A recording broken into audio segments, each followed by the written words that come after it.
नमस्कार, मैं शालिनी सिंह आप सभी का स्वागत करती हूँ हमारे इस बेहद खास कार्यक्रम में भगवान प्रकट हो।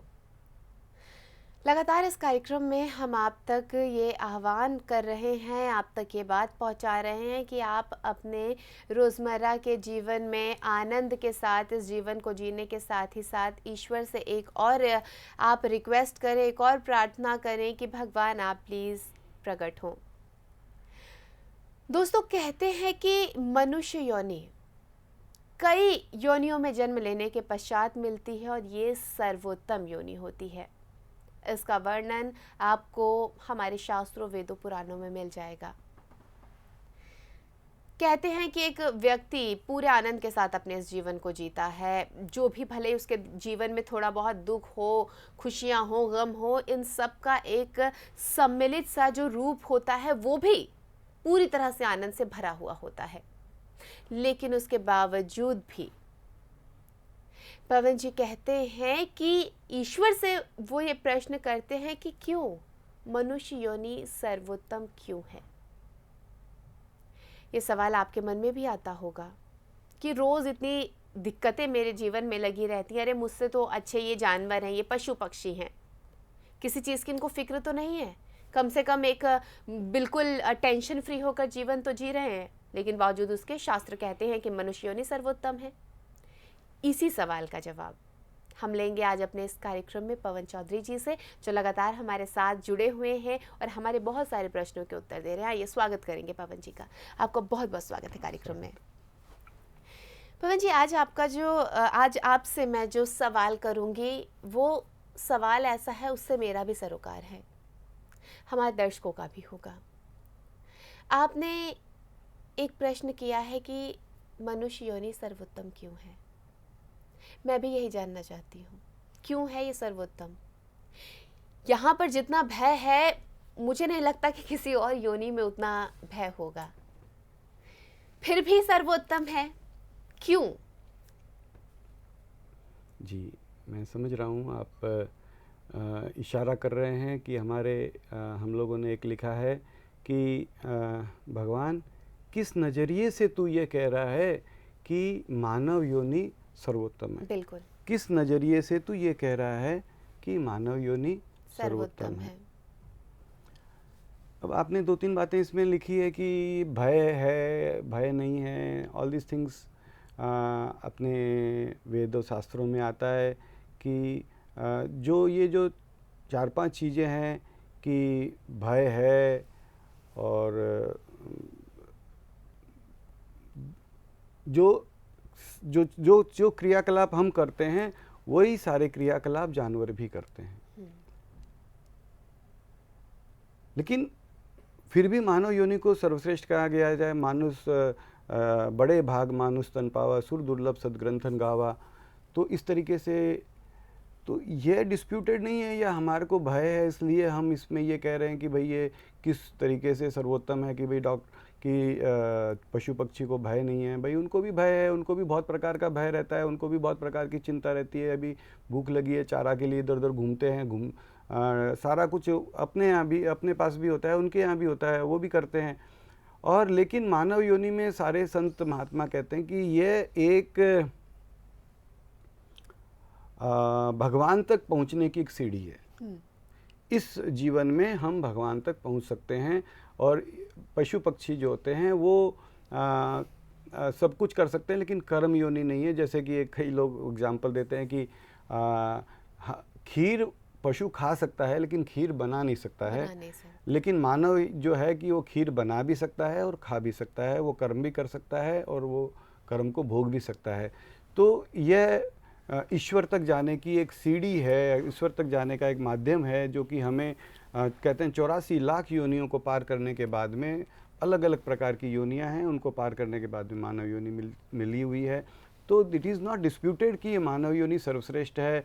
और क्यों सर्वश्रेष्ठ है कि इसमें हम भगवान को प्राप्त कर सकते हैं। हाँ जी, दैट इज़ द रीज़न जो हमारे धर्म ग्रंथों में दिया गया है कि इसलिए ये सर्वोत्तम है। तो इसी बात को लेकर के हम एक हाथ जोड़ करके भगवान से कह रहे हैं, भगवान एक तो बता तो सही कि ये सर्वोत्तम तू इसे किस नज़रिए से सर्वोत्तम कर रहा है? तू बिल्कुल। यही तो कह रहा है ना कि हम तुझ तक पहुंच सकते हैं, या इस मानव योनि के अंदर भगवान हमें मिल सकते हैं। लेकिन हम देख रहे हैं कि प्रैक्टिकली जीवन खत्म होने की कगार पर आ जाता है, और कभी भी खत्म हो जाता है, कभी भी खत्म हो सकता है। लेकिन फिर भी न तो तू कोई मिला है, न कोई तू बिना भ्रम के दिखा है, न कोई, हाँ जरूर इसके अंदर इस मानव योनि का लाभ उठाने वाले पहुँचे हुए संत महात्मा हैं, जिनको भगवान मिले हैं, वो भगवान को प्राप्त किए, उन्होंने ये मानव योनि का सर्वोत्तम साबित किया है अपने आप को कि हाँ भाई उनको मिला, और उसने उस चीज़ को एक्सप्लोर किया, उस चीज़ को प्राप्त किया। लेकिन हम जैसे लोग तो बस जी रहे हैं, जीते जीते कब ख़त्म हो जाएंगे, और वहाँ के वहीं पर हैं। एक पशु की तरह से पशु भी जी रहा है, हम भी जी रहे हैं, और एक दिन से चटपट देने से मृत्यु हो जाएगी, दुनिया ले जाके पूरा कर आएगी, बात ख़त्म हो जाएगी। भगवान बता तो सही कि किस नज़रिए से तू कह रहा है कि ये सर्वोत्तम है, हम तो यूं ही ख़त्म हो रहे हैं, ख़त्म हो गए। ये उसी अपनी एक प्रार्थना, एक पुकार, एक पुकार के हिसाब से हम उससे कह रहे हैं कि भगवान प्लीज़ तुरंत प्रकट हो, भगवान प्लीज़ तुरंत प्रकट हो। तू प्रकट नहीं हुआ, मेरा जीवन खत्म हो गया। तू प्रकट नहीं हुआ, एक सेकंड और चला गया। तू प्रकट नहीं हुआ, एक दिन और चला गया। तू प्रकट नहीं हुआ, ये मिनट भी चला गया। करते करते करते जीवन बीत गया, और अब बचा खुदा भी जीवन बीत जाएगा। भगवान प्लीज़ तुरंत प्रकट हो। भगवान मैं चला जाऊँगा, मैं ख़त्म हो जाऊँगा, और फिर मानव योनि सर्वोत्तम है, मानव योनि सर्वोत्तम है, मानव योनि सर्वोत्तम है करते ढोल बजाते रह जाएंगे। बिल्कुल। ढोल बजाते हुए रह जाएंगे। ढोल बजाते हुए, जैसे कि एक आप बताते हो, एक आपने सुना होगा, बहुत चर्चित आता है कि किसी को बताया गया कि चिड़िया आएगी दाना डालेगी। किसी संत ने बताया भाई ये शिकारी आता है, ये सब दाल वाल बिछा देता है हमको। तो ऐसा उसको बोला कि एक देखो तो मैं मंत्र बता देता हूँ, ऐसा है ना कि वो थोड़ा अटेंटिव रहना, वो जान बिछाएगा, शिकारी आएगा, वो दाना वाना डालेगा, समझ जाना, और फिर उसमें तुम फंसना मत। बोला अच्छा यही मंत्र है? बोला हाँ यही मंत्र है। तो उसने क्या किया, मंत्र को पढ़ने लग गया, और चिड़िया लोगों ने सब मंत्र को बाई हार्ट कर लिया और बोलने लग गए। बोले हाँ भाई अब तो हमें मिल गया, अब कोई हम लोग फंसेंगे नहीं। अब चिड़िया आई, शिकारी आया, देखते तो चिड़िया सारी बोल रही है शिकारी आएगा दाना डालेगा, फंसना मत, शिकारी आएगा जाना। तो शिकारी आएगा दाना डालेगा, फंसना मत, ये बोल रहे हैं। तो बोला कि भैया तो गड़बड़ काम हो गया, लेकिन ठीक है मुझे मेरा काम करना चाहिए। उसने बोला अपने जाल तो फेंको। उसने जाल फेंका, दाना डाला। अब वो चिड़िया वही बातें बोलती जा रही है और फंसती भी जा रही है।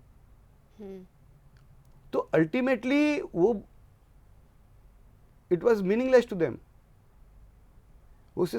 तो वैसे ही हाँ, तू बोल रहा है कि ये भगवान ठीक है, ये मानव जीवन है, ये बहुत सार्थक है, इसमें हम तुझसे प्राप्त कर सकते हैं तुझे, लेकिन हम तो मालिक, मेरे माँ बापू, हम तो प्राणपति, ऐसे ही इतना बीत गया जीवन, और बीत जाएगा, और तू प्रकट हुआ नहीं, और प्रकट होने का कोई आसार भी नहीं है, तो हम तो 0/0 ही रह गए। तो जरा बता तो सही कि किस नज़रिए से बोल रहा है कि ये सर्वोत्तम है। तो कोई सर्वोत्तम पे ना, तो हम लोग को तो इसको मिला नहीं। तू प्रकट हो जाए, तू हमें गले से लगाए, तू हमसे बिना भ्रम के बातचीत करे, सबसे बातचीत करे, सबको गले लगाए, तो समझें कि हाँ भाई कोई सर्वोत्तम है, कुछ अपन ने कुछ किया, कुछ हमारे वी अचीव्ड द टारगेट, कुछ हम लोग कुछ एक्स्ट्रा कर पाए। तो ये इस तरीके से उसको एक निवेदन किया जा रहा है कि भगवान बता तो सही किस नज़रिए से सर्वोत्तम है। भगवान प्लीज़ तुरंत प्रकट हो। तू प्रकट हो जाएगा तो सर्वोत्तम ही नहीं है, परम सर्वोत्तम हो जाएगा। ये योनि है सब, हर कोई, मैं तो कहता हूँ कि तू प्रकट हो जाएगा, तू चींटी कीड़े मकोड़े कुत्ते बिल्ली सबको गले लगाते तू प्रकट हो जाएगा, तो उनका भी वो भी योनियाँ सर्वोत्तम हो जाएगी, क्योंकि तू प्रकट हो गया, तूने गले से लगा लिया। फिर कौन सा आनंद, कौन सा भक्ति, कौन सा क्या बाकी रह जाएगा। तो ये हमारी तेरे से प्रार्थना है, भगवान प्लीज़ तुरंत प्रकट हो। भगवान प्लीज़ तुरंत प्रकट हो। माँ बापू प्लीज़ तुरंत प्रकट हो। माँ बापू प्लीज़ तुरंत प्रकट हो। इसी नज़रिए से, इसी तरीके से एक मूर्खता भरी पुकार और एक मूर्खता भरा सवाल, एक अज्ञानियों का कह लीजिए, क्योंकि हम लोग किसी प्रकार से ये ज्ञानी नहीं है, कोई प्रकार से भक्त नहीं है, कोई प्रकार से कुछ भी नहीं है, बस उसे एक पुकार लगा रहे हैं और जान रहे हैं कि ऐसे पुकार लगाने से कुछ नहीं होगा, पुकार लगाते लगाते चले जाएंगे, लेकिन हाँ तुझे पुकार कर जाएंगे। तो ये अपना एक निवेदन है, ये अभियान है, ये मिशन है कि हम उस परम पिता से कह रहे हैं कि भगवान प्लीज़ तुरंत प्रकट हो, तभी तो ये मानव योनि भी सर्वोत्तम होगी, मानव योनि का भी कुछ मालूम पड़ेगा कि हाँ कुछ लक्ष्य हमें मिला। भगवान प्लीज़ तुरंत प्रकट हो, हम उसे पुकार रहे हैं और उसे पुकारने का एक मिशन या अभियान एक लोगों से भी रिक्वेस्ट कर रहे हैं, क्योंकि जान रहे हैं कि हमारे पुकारने से कुछ नहीं होगा। हम हमारी बहनों से, हमारे भाइयों से कहते हैं एक आवाज़ आप भी लगा दो। बिल्कुल, क्योंकि सब मिलकर पुकारेंगे तो आवाज़ कई सारी आवाज़ उनके कानों में आवाज़ होगी, जाएगी। उसके कई बच्चे हैं, कई सब बच्चे पुकारेंगे तो ज़रूर वह तो हर एक की सुनता ही है, और वह अगर सुनता है और अगर उसके इच्छा हो गई तो उसकी सामर्थ्य के बाहर कुछ भी नहीं है। बिल्कुल, he is no way incapable. किसी भी तरीके से हमारा भगवान इनकैपेबल नहीं है कि वो चाह ले और ना कर पाए, ऐसा कुछ भी नहीं है। लेकिन वो चाह ले तब, बिल्कुल उसका चाहना यहाँ पर सर्वाधिक जी इम्पोर्टेंट है। बिल्कुल। और वो चाहेगा कब? मैं आपसे कहूँ कि मेरे को चावल दे दो, आप मेरे सामने मूंग की दाल लेके आओ। मैं आपसे कहूँ कि मुझे चीनी दे दो, आप चाय पत्ती लेके आओ, तो आप बोलोगे यार क्या मैं चीनी मांगता हूँ तुम चाय पत्ती लेके आते हो, मैं चावल मांगता हूँ तुम गेहूँ लेके आते हो, क्या है सब? तो हम उसके बच्चे उससे क्या एक मांग नहीं कर सकते? बिल्कुल, इतनी सारी चीजें चाहिए, हम मांग करते हैं तब तो नहीं सोचते हैं कि हम कैसे मांगेंगे, कैसे पुकारेंगे, कैसे आवाज़ देंगे भगवान को। भगवान को आवाज़ देना हमको नहीं आता, भगवान कौन है हमें नहीं पता, भगवान कहाँ है हमें नहीं पता। So many questions we don't just, कोई हमारे जहन में ही नहीं आते, सीधा स्ट्रेट अवे आवाज़ दे देते हैं भगवान भगवान मेरे को पेट दुख रहा है, मेरा पेट दर्द ठीक कर दे, भगवान मेरा भाई बीमार है, भगवान मेरे को ये चाहिए, भगवान मेरे को बंगला चाहिए, भगवान मेरे को, हम धार्मिक हो जाते हैं तो भगवान मुझे भक्ति दे दे, तेरा धाम दे दे, मेरा कल्याण कर दे, मेरा 84 काट दे, बिल्कुल एन नंबर ऑफ थिंग्स हम मांगते हैं। उस समय कहीं हमारे पास में कोई दिमाग में ऐसे नहीं होता कि कैसे मांगूं, क्या मांगूं, कैसे करूं, कैसे भगवान को बोलूं, भगवान इससे सुनेगा नहीं, नो क्वेश्चंस आस्क्ड। बट जब हम बोलते हैं प्रकट होने की बात करते हैं तो there are so many questions comes before us कि ऐसे प्रकट होंगे क्या, कैसे प्रकट होंगे, so many things we keep on it becomes a matter of debate. हाँ बिल्कुल। सो ये अपना मिशन है कि हम उस परमपिता से प्रकट रहने की एक मांग कर रहे हैं, और इसी के अंदर हम ये कह रहे हैं कि भगवान तू प्रकट होगा, तू प्रकट रहेगा, तब तेरा भी शान है और मेरी भी शान है, तेरे बेटों की भी शान है, तेरे बच्चों की भी शान है और तेरी भी शान है। तू आनंद का सागर, हम तेरे बच्चे भी आनंद के सागर जैसे, तेरे गोद में तेरी छाती से लगे हुए हर बच्चा। ऐसे नहीं कि कुछ VIPs, कुछ भक्त, कुछ को तेरे, वो तो है ही ना, जो भक्त हैं, जो परम ज्ञानी हैं, जो परम पहुँचे हुए हैं, जो बहुत प्रकार से तप साधना सब कुछ कर सकते हैं, वो तो तिस तक पहुँच ही गए, उनके पास तो वैलिड टिकट है ही। आपके पास वैलिड टिकट है फर्स्ट क्लास फर्स्ट की, तो आप फर्स्ट क्लास फर्स्ट में जाओगे, शान से बैठोगे और आप उसमें यात्रा करोगे। तो उनके पास तो वो करेंसी है ही, जो करेंसी तेरे एम्पायर में चलती है। भक्ति है उनके पास, ज्ञान है उनके पास, श्रद्धा है उनके पास। लेकिन सबको तो दिखते प्रकट रहे ना, सब भी तो तेरे बच्चे हैं, सबको गले लगाते। हमारी मांग, हमारे संतों ने क्या मांग करी? सर्वे भवन्तु सुखिनः, सर्वे सन्तु निरामया, सर्वे भद्राणि पश्यन्तु। ये नहीं कहा गया कि अच्छे अच्छे लोग, भक्त लोग भवन्तु सुखिनः, कि अच्छे भगत लोग हैं, जो अच्छे लोग हैं वही सुखी हो जाएं। आपने देखा होगा, हम सभी प्रकार के धार्मिक फंक्शनों में एक नारा लगाया जाता है, विश्व का कल्याण हो। हाँ जी, विश्व का कल्याण हो। ये नहीं कहा जाता कि भक्तों का कल्याण हो। What do we mean? विश्व में क्या चींटी नहीं आई? बिल्कुल। क्या कीड़े मकोड़े नहीं आए? क्या कुत्ते बिल्ली नहीं है? हाथी घोड़े नहीं है? क्या वो अभक्त हैं वो नहीं आए? आए हैं। क्या वो चोर बदमाश नहीं है? भगवान सब तेरे बच्चे हैं, किसे कहूँ तू बाकी रह ले, मुझे बाकी रखना, सबको आनंद देते प्रकट रहे। हम उससे एक मांग कर सकते हैं, यही मांग इस अभियान में की जा रही है। भगवान प्लीज़ तुरंत प्रकट रहे, माँ बापू प्लीज़ तुरंत प्रकट रहे, माँ बापू प्लीज़। और प्रकट होने के लिए कहा जा रहा है, किस रूप में प्रकट होने के लिए? कि भ्रम रहित प्रकट। भ्रम रहित किस रूप में, यानी कि we are not defining him कि भाई नहीं तू ऐसे 2 हाथ वाला हाँ। प्रकट होना, तू यूं प्रकट होना, तू यूं प्रकट होना। क्या कोई बच्चा ये डिसाइड करता है कि मेरे माँ बाप कैसे होंगे? बिल्कुल नहीं। आज कई बार पहले भी शायद एक बार बताया है या चर्चा हुई है कि अमेरिका का प्रेसिडेंट मान लीजिए ओबामा है, वो बहुत संसार का सबसे बड़ा देश और सबसे बड़ा आदमी। अब वो इतना बड़ा आदमी, वो कहे यार मैं इतना बड़ा आदमी, मेरा माँ बाप भी है ना मस्त होना चाहिए, गोरा चिट्टा यूं टिंग टिंग टिंग टिंग।